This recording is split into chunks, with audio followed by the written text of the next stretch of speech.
राधे राधे। कैसे हैं आप सभी लोग। आशा करती हूँ स्वस्थ होगे, प्रसन्न होगे और अपनी उन्नति की मार्ग की तरफ अग्रसर होगे। 10 महाविद्याओं में आज हम बात करेंगे माँ तारा की। भगवती काली को ही नील रूपा होने के कारण तारा भी कहा जाता है। तारा नाम का जो रहस्य है वो यह भी है कि इस हमेशा मोक्ष देने वाली और तारने वाली है, इसलिए इन्हें तारा कहा जाता है। तारा मतलब अर्थात तार देने वाली। महाविद्याओं में ये द्वितीय स्थान पर आती हैं।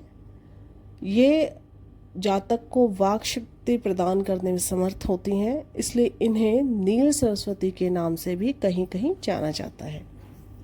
भयंकर से भयंकर मतलब मुश्किल से मुश्किल परिस्थितियां हो तो माँ भक्तों की रक्षा करती हैं, जिसके लिए इन्हें उग्र तारा के नाम से भी जाना जाता है। अब माँ जो तारा है वो नील वर्ण वाली, नील कमलों के समान 3 नेत्रों वाली, हाथों में उनके आप देखेंगे जो उनकी पिक्चर होगी उसमें उनके कैंची आपको दिखेगी, कपाल, कमल और खड़ग धारण करने वाली है। बाघ की जो चर्म है उससे ये अपने वस्त्र धारण किए होती हैं। कंठ में इनके मुंडमाला धारण करने वाली माँ तारा का स्वरूप है वो शास्त्रों में वर्णित किया गया है। माँ तारा की साधना या उग्र तारा की साधना क्यों की जाती है? माँ तारा की साधना या उग्र तारा की साधना शत्रु नाश के लिए, वाक शक्ति प्राप्ति के लिए और भोग मोक्ष की प्राप्ति के लिए की जाती है। इन्हें रात्रि की देवी कहा गया है। जो रात्रि 10 महाविद्याओं में जब अद्भुत प्रभावशाली और सिद्धि प्रदान करने वाली देवी है, और भगवती तारा के जो है 3 रूप बताए जाते हैं, तारा, एक जटा और नील सरस्वती। तीनों के 3 रूपों के जो रहस्य हैं, जो उनका विधान है वो अलग है, डिफरेंट है, लेकिन उसके बावजूद भी जो इन तीनों देवियों की शक्ति है वो एक ही है। भगवती तारा की जो उपासना है वो तंत्र पद्धति से की जाती है, और इसकी उपासना यदि कोई साधारण व्यक्ति मतलब नॉर्मल जो लेमैन है वो भी करे तो वो बृहस्पति के समान विद्वान हो जाता है। बृहस्पति क्यों कहा गया है? कि बृहस्पति ज्ञान, विवेक, बुद्धि, कौशल के देवता कहे गए हैं। स्वयं वो देवताओं के गुरु हैं, और एस्ट्रोलॉजिकल अगर हम देखें तो बृहस्पति को सबसे शुभ ग्रह माना जाता है और उनकी दृष्टि को अमृत तुल्य कहा जाता है। अब बात करते हैं कि सबसे पहले माँ तारा की आराधना जो ऋषि वशिष्ठ जी थे उन्होंने की। उन्होंने जो माँ की आराधना शुरू की ना, वैदिक मंत्र उच्चारण और वैदिक पद्धति से शुरू की उन्होंने आराधना, लेकिन उसमें उन्हें कोई सफलता नहीं मिली। ऐसा कहा जाता है कि जब उन्होंने वैदिक पद्धति से माता की आराधना की, उन्हें कोई सफलता नहीं मिली, तो एक अदृश्य शक्ति ने उनको एक संकेत मात्र दिया कि वो तांत्रिक पद्धति के द्वारा, वो तांत्रिक पद्धति क्या थी? चिन्हाचारा, उससे उपासना करें। तब ऋषि वशिष्ठ जी ने तांत्रिक पद्धति का आश्रय लिया और उन्हें सिद्धि प्राप्त हुई। इस कथा का विस्तार में वर्णन आपको आचार नामक एक ग्रंथ है, आचार तंत्र में वशिष्ठ मुनि की आराधना का जो व्याख्यान है वहाँ पर आपको मिल जाएगा। अब तारा माँ के विषय में कहा जाता है कि जो तारों की रात हो उसमें इनकी साधना की जाती है। मतलब जब पूरे तारे आपको नज़र आ रहे हों जिस रात्रि में, उस रात्रि में माँ तारा की उपासना का विधान कहा गया है।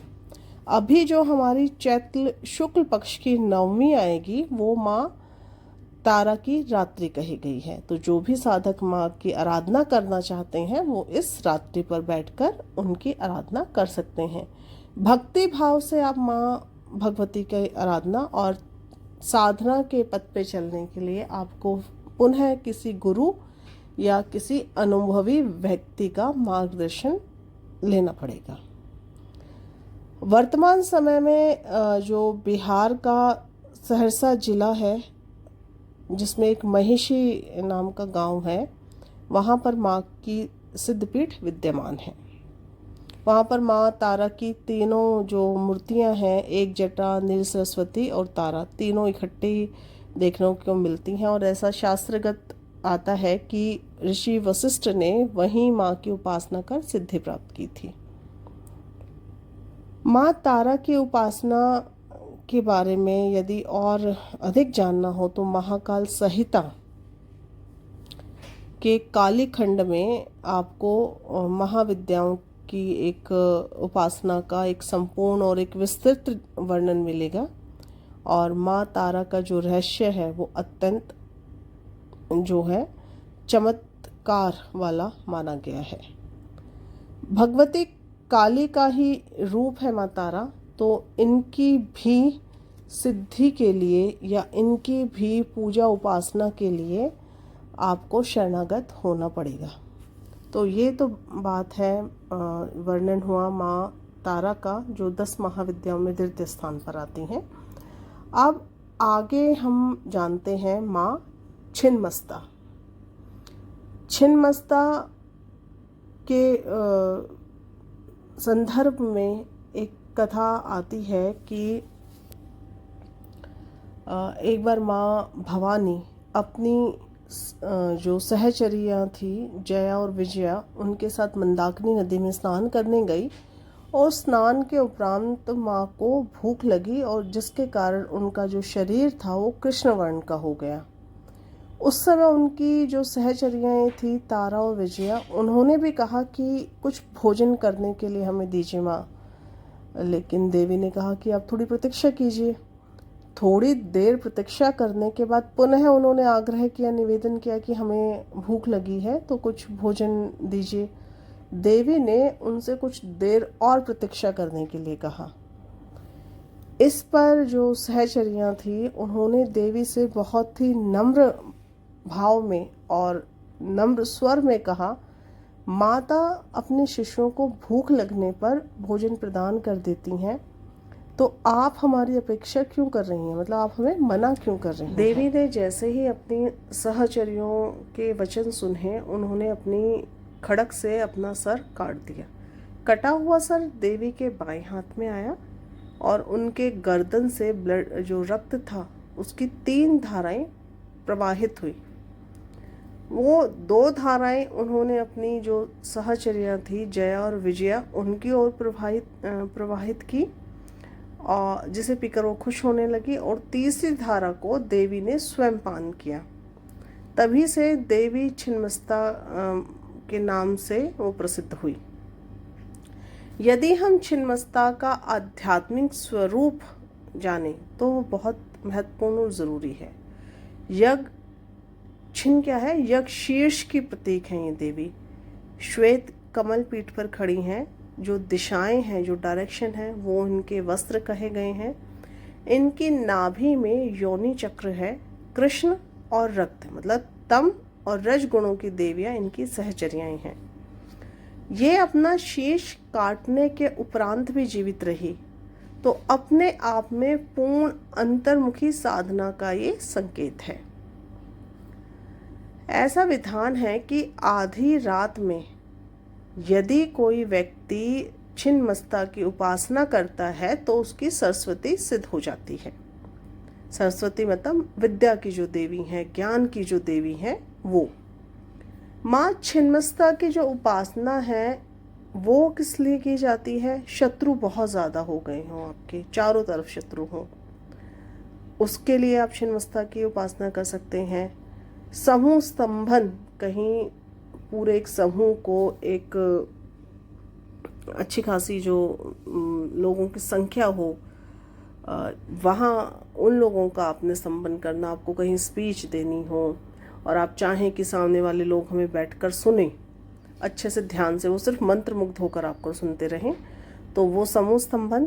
राज्य की प्राप्ति, आपको कोई राज्य की चाह है, और उसके साथ साथ जब दुर्लभ मोक्ष, कुछ लोग मोक्ष की प्राप्ति हेतु भी देवी की आराधना करते हैं कि जीवन हमने बहुत जी लिया, धन संपत्ति सुख वैभव सब कुछ बहुत भोग लिया, बस अब हमें मोक्ष चाहिए, श्री हरि या के चरणों में निवास या देवी के चरणों में निवास चाहिए, दोबारा हम इस जन्म मृत्यु के चक्र में नहीं पड़ना चाहते।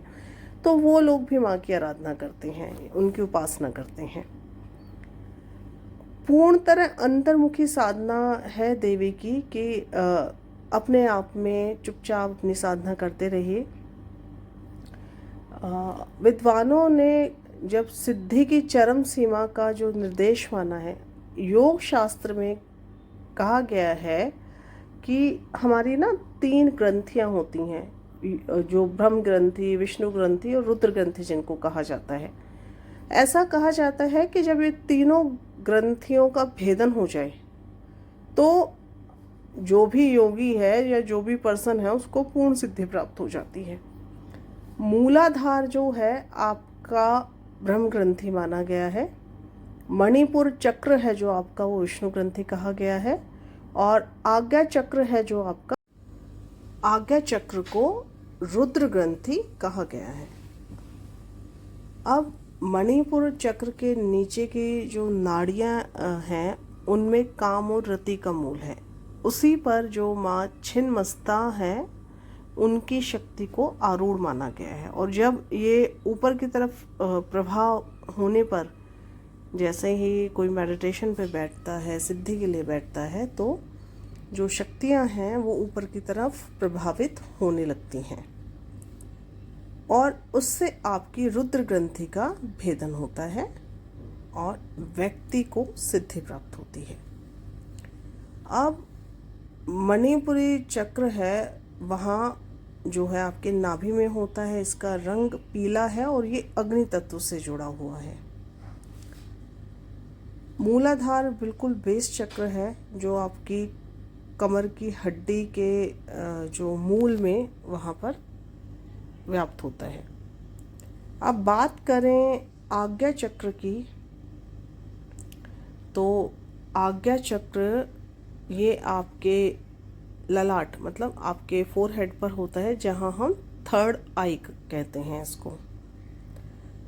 जिससे जैसे ही आपके मणिपुर चक्र एक्टिव होता है तो जो एनर्जी है, जो ऊर्जा है, वो ऊपर की तरफ जाती है और वहाँ से आपकी जो थर्ड आई ओपन होना शुरू होती है। ऐसा जो योगी हैं उनका मानना है। छिन्नमस्ता की जो देवी हैं उनकी जो सहचर्या है रजोगुण और तमोगुण का प्रतीक है। कमल जो है वो संपूर्ण ब्रह्मांड का प्रतिनिधित्व करता है। ये तो रहा माँ छिन्नमस्ता का एक डिस्क्रिप्शन छोटा सा। और हिरण्यकश्यप और विरोचन नाम के जो उपासक माँ छिन्नमस्ता के रहे हैं, ऐसा हमारे ग्रंथों में कहा गया है। अब जैसे मैंने बताया कि माँ छिन्नमस्ता का ध्यान मणिपुर चक्र में किया जाता है जहाँ अग्नि तत्व विराजमान है। इसी प्रकार की अन्य जानकारियों को जानने के लिए आप हमारे चैनल से जुड़े, हमें लाइक कीजिए, सब्सक्राइब कीजिए। अगर आपको जानकारी अच्छी लगे तो आगे शेयर कीजिए। देखिए, मंत्र को लेकर एक चीज़ और मैं यहाँ बताना चाहूँगी कि किसी भी देवी देवता का आप कोई भी मंत्र करते हैं तो उसकी पॉजिटिव एनर्जी आपको मिलना शुरू हो जाती है। तो अपने एक रूटीन में यदि आप कोई भी देवी, ईष्ट, जिसको भी आप मानते हैं, उनके 108 टाइम चैंटिंग करना शुरू कीजिए और परिवर्तन